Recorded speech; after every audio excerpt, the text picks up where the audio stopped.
Aron dili lisod ang pag-communicate panahon sa bagyo ug ban pang mga kalamidad, ang Mandawi City Hall na malito og mga satellite phones nga iapod-apod sa kabaranggayan ug sa mga opisyales. Ang detalye sa report ni Nico Serino. 37 ka units sa mga satellite phones ang gipalit sa Mandawi City Hall.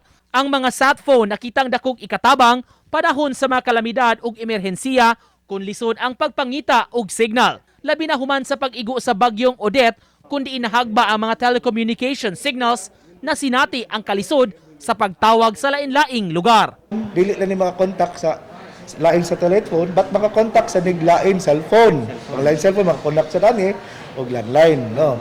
Pero kani siya is not dependent on the cell site. The cell site, which is mo ni tabo nato pag bagyo, mga natumba to mga cell site.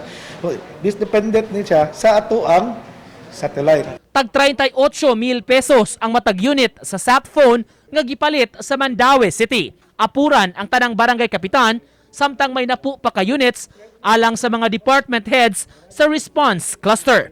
Gidipinsaan sa syudad ang pagpalit sa satellite phone kay di kuno matag-an ang mga panghitabo maong angayang pangandaman ng daan. Everything regarding our disaster response, relief and recovery is our priority.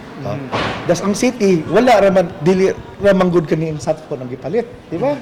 Ang pagpalit sa sat phone usa sa gi-purchase sa Mandawi City human sa pag-igo sa bagyong Odette. Mga barangay una na sab giapuran og generator sets aron magamit kung mawala ang kuryente. Samtang may pagpamutos na sab sa mga ayudang pagkaon ug bugas alang sa mga labing naapektuhan sa bagyo. Uban ni Godfrey Relien, Nico Sereno, Balitang Bisdak.